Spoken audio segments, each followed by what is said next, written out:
Hey, well, hello and welcome to our Zoom education session today on the myths and realities of dementia. Thank you for joining me today and during January, which is Alzheimer's Awareness Month, for this important discussion. So the goal of our presentation today is first to acknowledge the many myths that continue to persist around dementia. And second, to achieve a better understanding of the realities of dementia so that we can challenge and dispel many of these common misconceptions.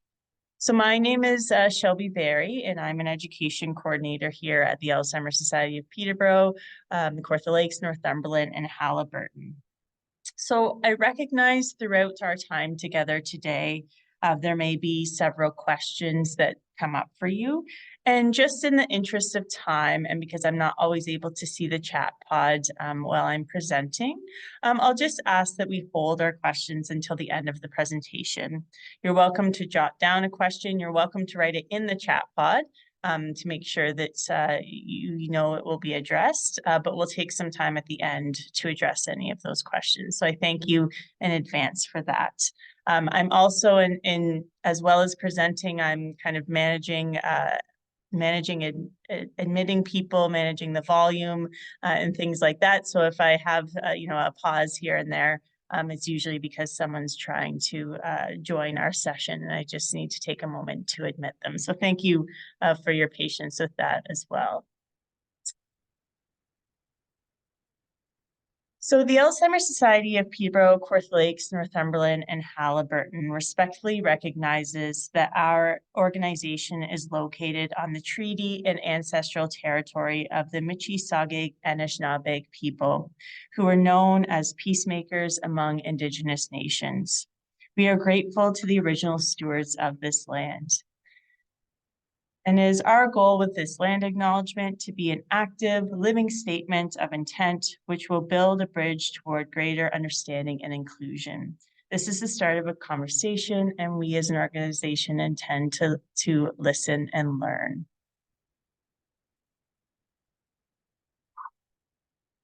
So let's get started with our discussion today by talking about a big barrier to understanding and responding to the realities of dementia. And that big barrier is myths around dementia.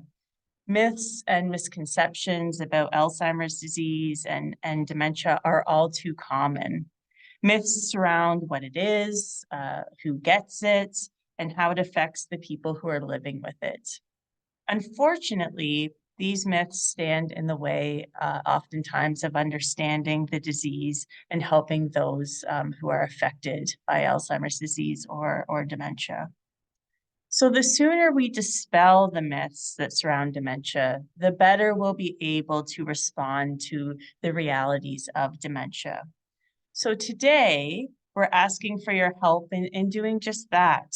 You can help to dispel harmful myths by learning more about dementia. So just by being here today, you're doing your part. By becoming dementia friendly and by taking action against dementia stigma.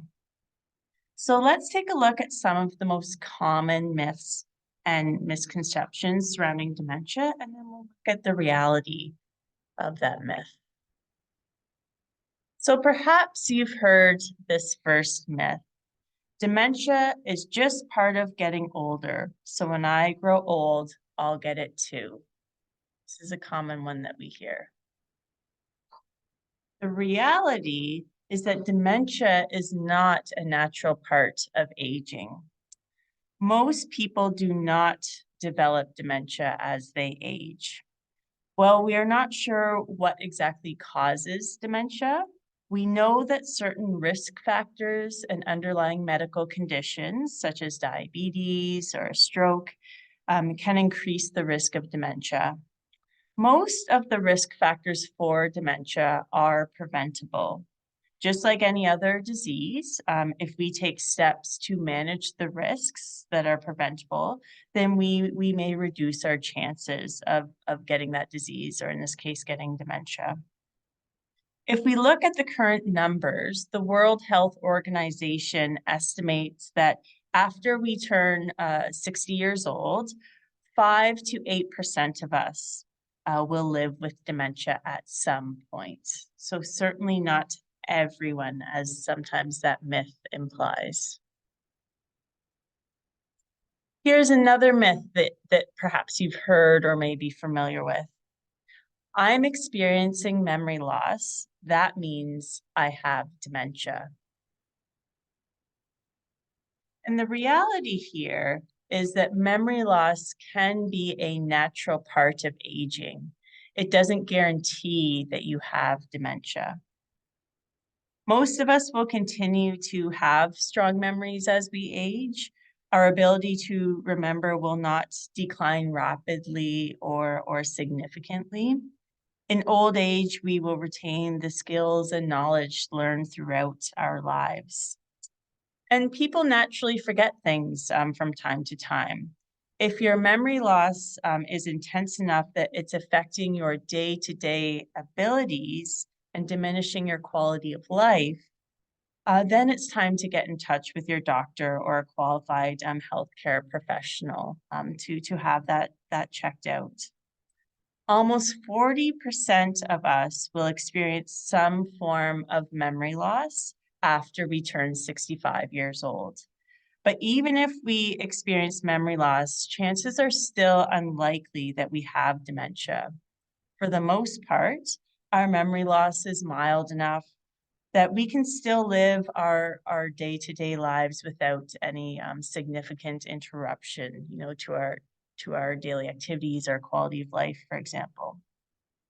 Memory loss associated with normal aging and dementia can be differentiated in a number of ways. So here's a bit of a comparison to consider and to help us illustrate this point. So here are some signs of memory loss that are part of normal aging. So you're unable to remember details of a conversation or an event that took place, a year ago or a long time ago. You're unable to remember the name of an acquaintance. So someone that you maybe met once or twice and you can't recall their name. You forget things and events occasionally. So occasionally being the key word there. Again, you occasionally have difficulty finding that word that you want to use, in that sentence. And for this one, you are worried about your memory, but your friends and relatives are not. Okay, so you might be thinking, oh, I'm noticing a bit of a change with my memory, but the others around you don't seem concerned about that. They're not noticing anything significant. So let's compare that to some signs of dementia. So with dementia, you're unable to recall details of recent events or conversations. So maybe not recalling the details of that conversation you had this morning at breakfast, for example, or not recalling that you had breakfast, for example. You're unable to recognize or know the names of family members or close friends. So people that you see on a regular basis, you're having a hard time knowing either their name or recognizing who that person might be. You forget things or events more frequently. Okay, so instead of it being occasional, this is a frequent thing that may be happening, forgetting to go to a social group that you usually attend, not attending an appointment, starting to miss appointments that you had booked. These would be examples of that. You have frequent pauses and substitutions when finding words. So word finding is becoming significantly more difficult, and sometimes we're making, substitutions. Our conversation is a bit more vague because we're having a hard time with that language. And here, your friends and relatives are worried about your memory, but you may not be aware of some of these changes or problems. So a bit of a difference there. In the scenario with normal aging, someone might be concerned about their memory, but friends and family aren't concerned or aren't really noticing. With dementia, often friends and family are picking up on some of these changes because they may be more significant or happening more frequently and is impacting the person's day-to-day life. So it's important to know that memory loss also isn't the only sign of dementia, which sometimes is a common misconception as well. Many forms of dementia do not have memory loss even as their first symptom. So if you're experiencing any unexplained changes in mood, behavior, or ability or communication, it's good to talk to your doctor because again, this might be related to a dementia as well. That can be some common symptoms.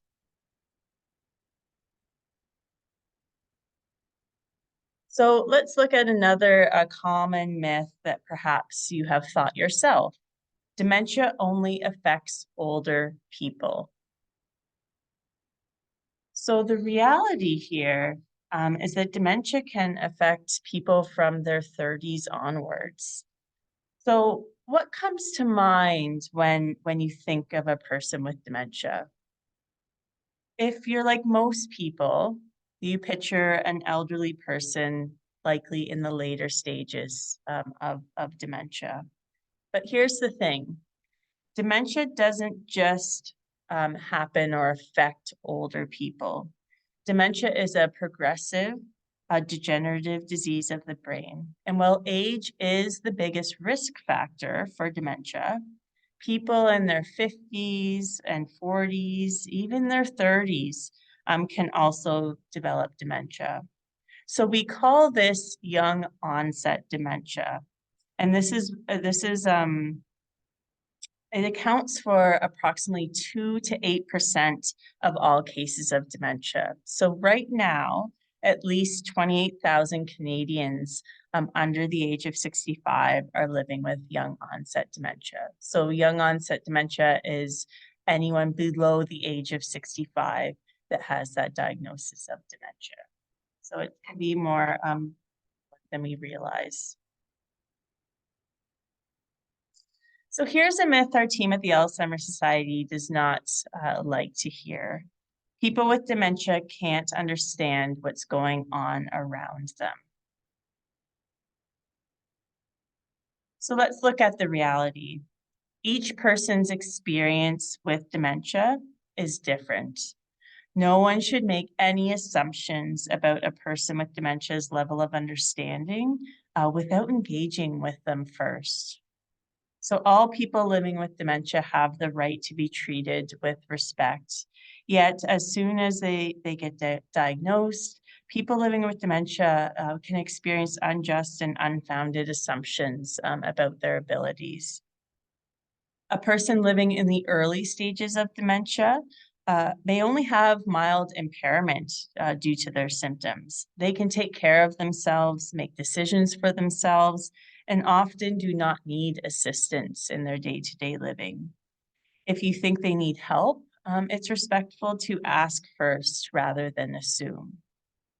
While a person living in the later stages of dementia may not always be able to communicate with you directly, they can still recognize and understand the sentiments behind your actions and words.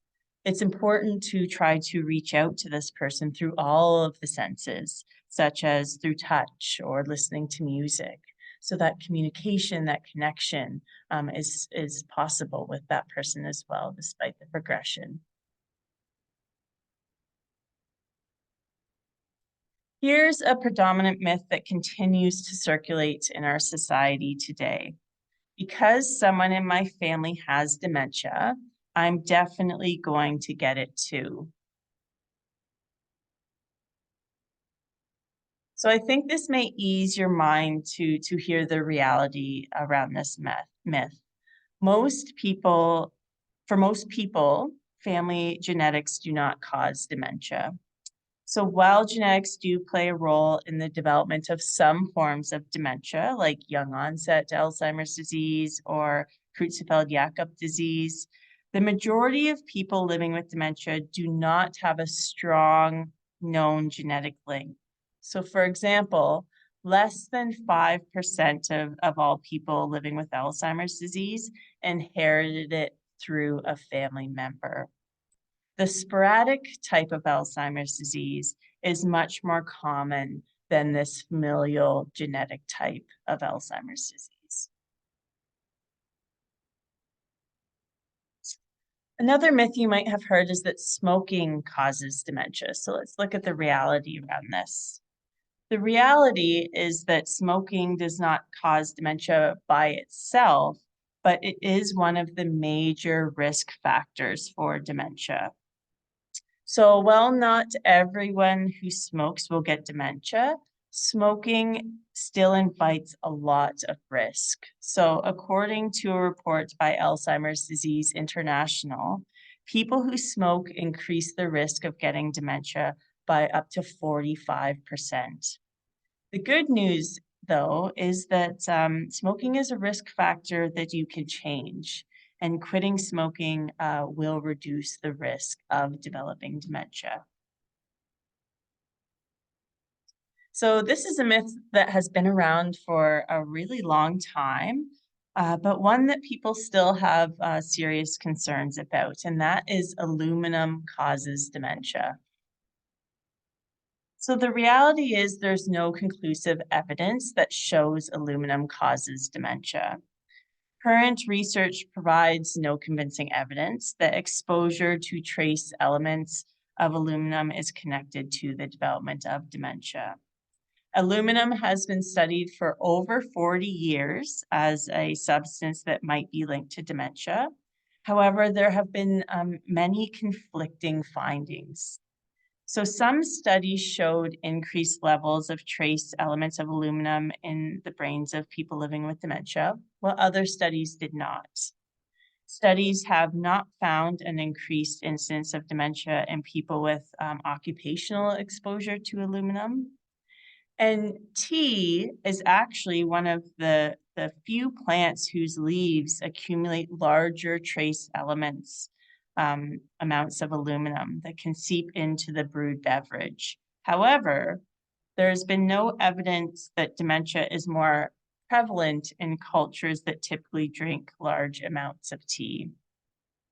And unfortunately, earlier animal studies focused on one animal in this area, the rat, that is particularly susceptible to aluminum poisoning, which has led to incorrect conclusion about the general effects of aluminum on the body. So just some things to consider that has come out of many years of research around this myth and this topic. Here's another myth. We have a cure for dementia. And the reality is that right now, there's no cure for the major types of dementia, but that doesn't mean that there will never be a cure for these types. Each major type of dementia, including Alzheimer's disease, remains incurable. However, medications, supports, and care early in the disease can help manage symptoms and improve quality of life. And because dementia is not a natural part of aging, as we just discussed, that means that a cure is possible. Researchers in Canada and around the world are hard at work learning more about dementia. Research is getting us closer every day to finding the causes and hopefully a cure for Alzheimer's disease and other dementias, as well as new and effective approaches to improving care and quality of life for those living with dementia.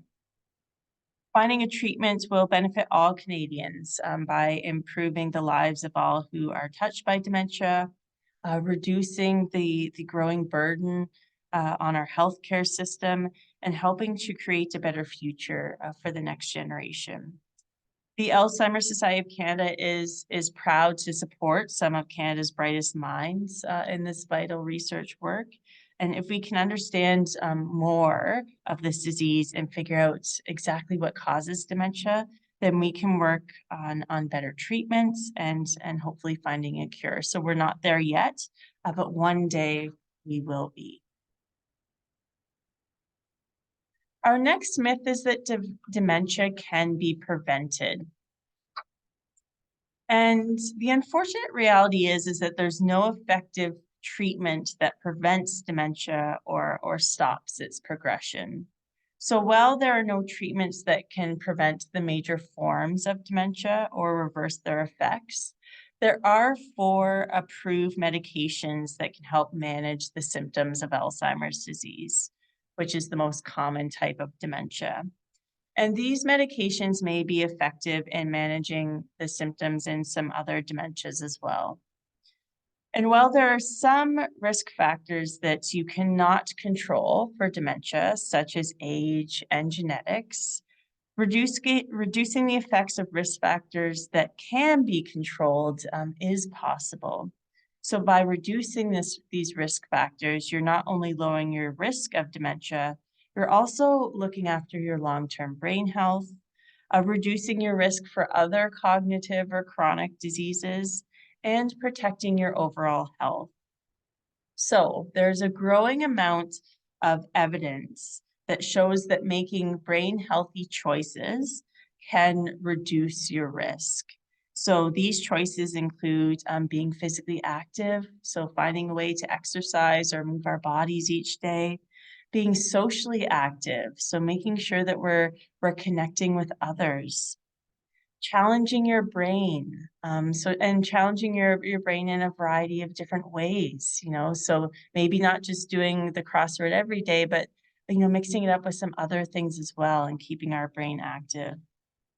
Eating healthy, so eating what is recommended by Canada's Food Guide, following a Mediterranean diet, and keeping all of those kind of colors on our plate. All of those things bring those nutrients and vitamins that are good for our brain and our health. And making conscious and safe choices. So things like protecting our head. We know that head injuries, repeated head injuries might put us at increased risk for some types of dementia. So things like wearing helmets, and making sure that we have maybe scanned our house for any potential trips or falls or things that may affect that, because if we're at risk of falling, we want to make sure that we can do any preventative measures to make sure that we've taken care of that or looked at that. And then lastly, managing stress. So taking care of our mental health, recognizing our signs of stress, and coming up with things that can help us to reduce that stress or manage that stress. Here's another myth about other interventions. So certain vitamins, supplements, and memory boosters can prevent and treat dementia. And the reality here is that while these treatments may help you to maybe manage stress or reduce some symptoms that you're experiencing, ultimately they will not stop or reverse cognitive decline that is brought on by dementia. So there have been many studies on alleged dementia treatments, such as the use of coconut oil, herbal remedies, and dietary supplements. However, studies linking these substances to effective prevention and treatment of dementia have still been inconclusive. Alternative treatments are generally non-pharmacological, so that means that they do not involve drugs.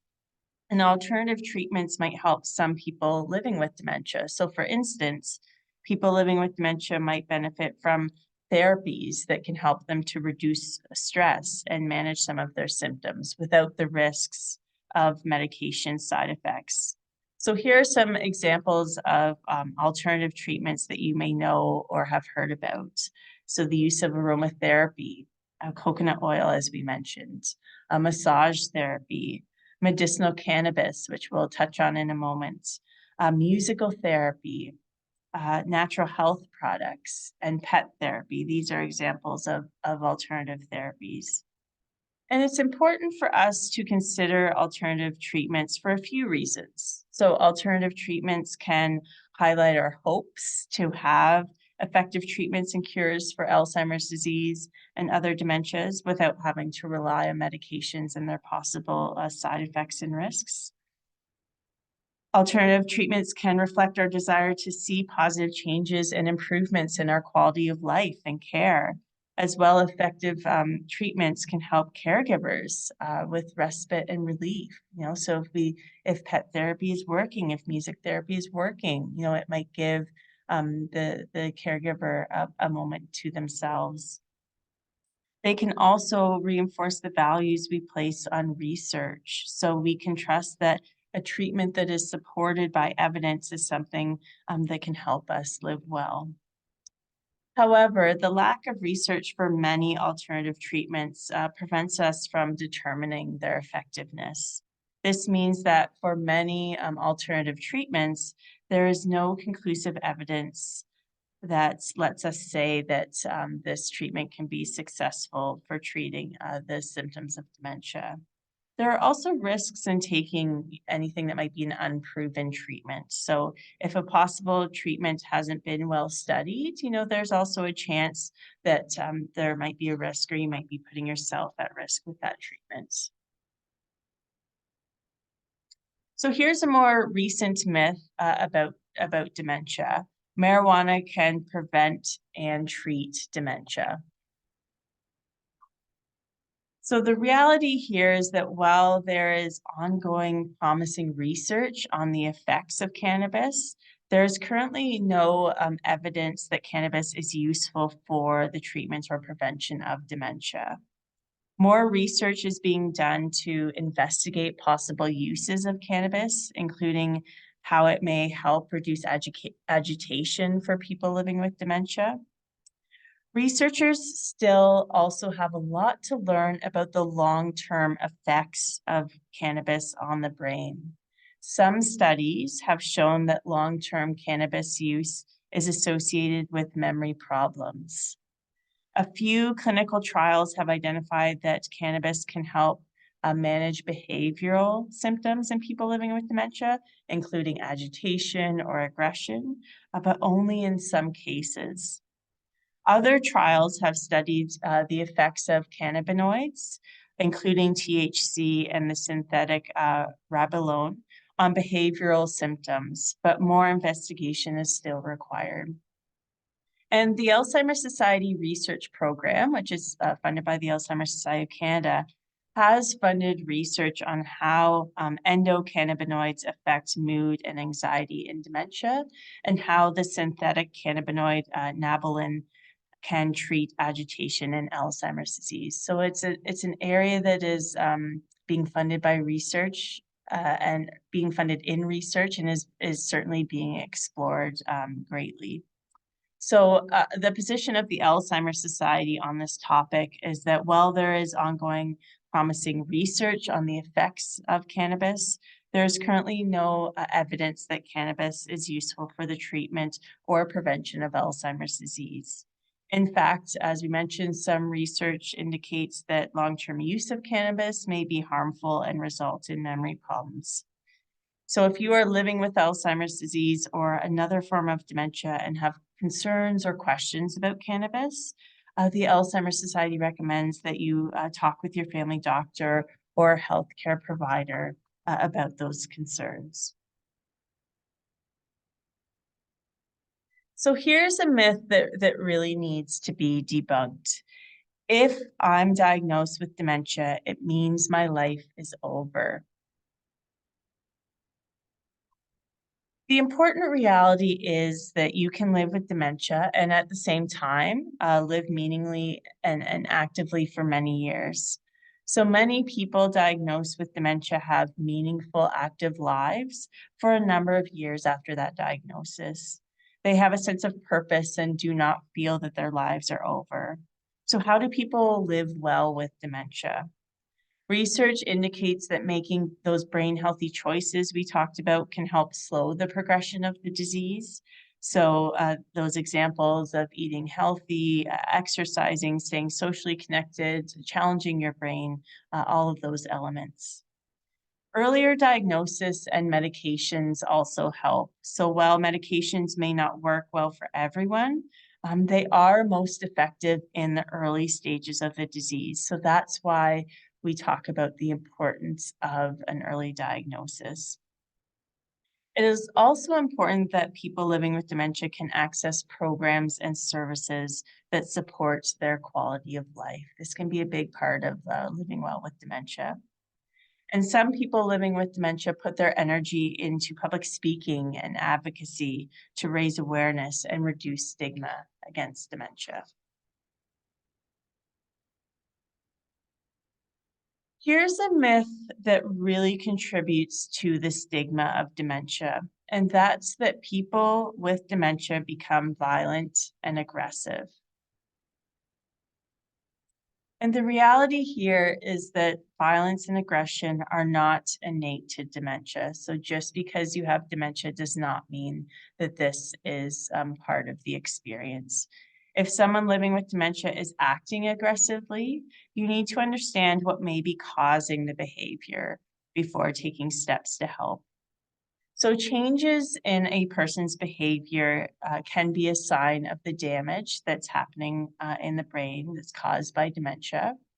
And these changes are often due, or these behavior changes that we might see are often due to challenges understanding the world around them, and are can often be combined with an increased difficulty with communication, which makes it hard for the person to express their needs.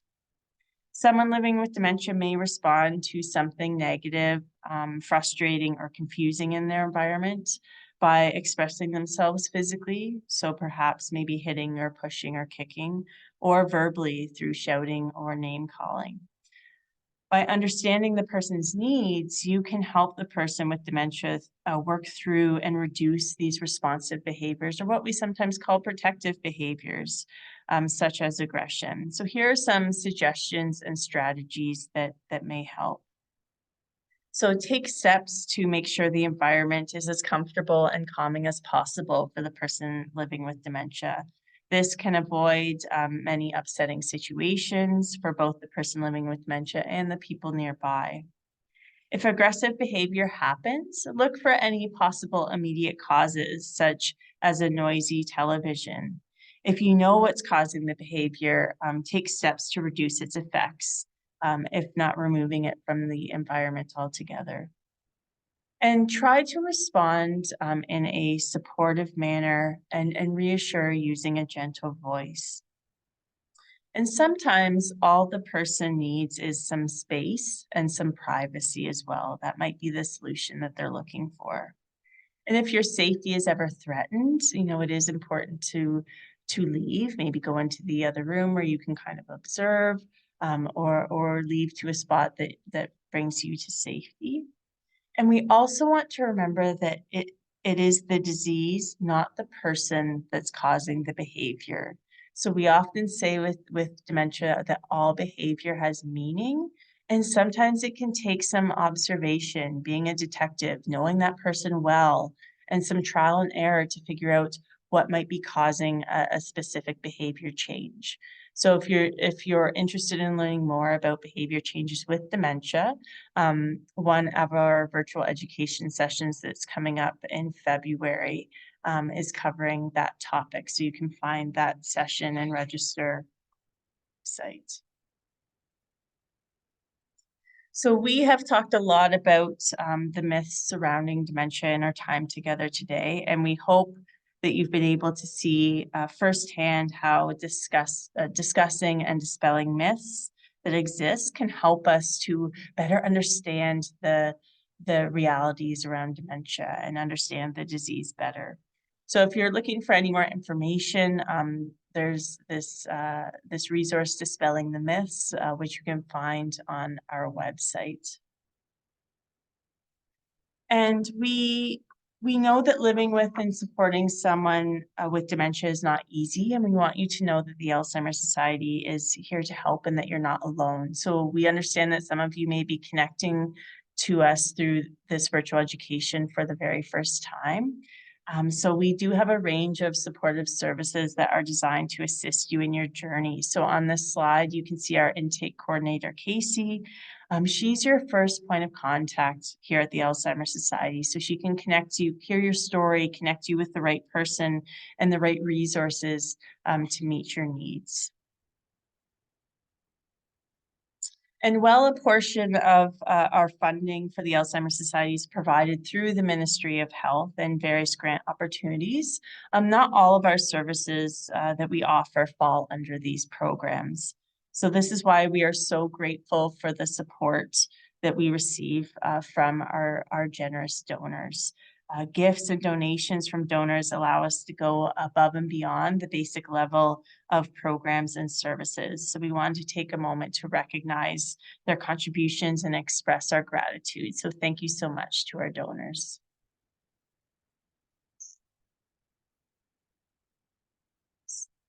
So I'm just going to take a moment to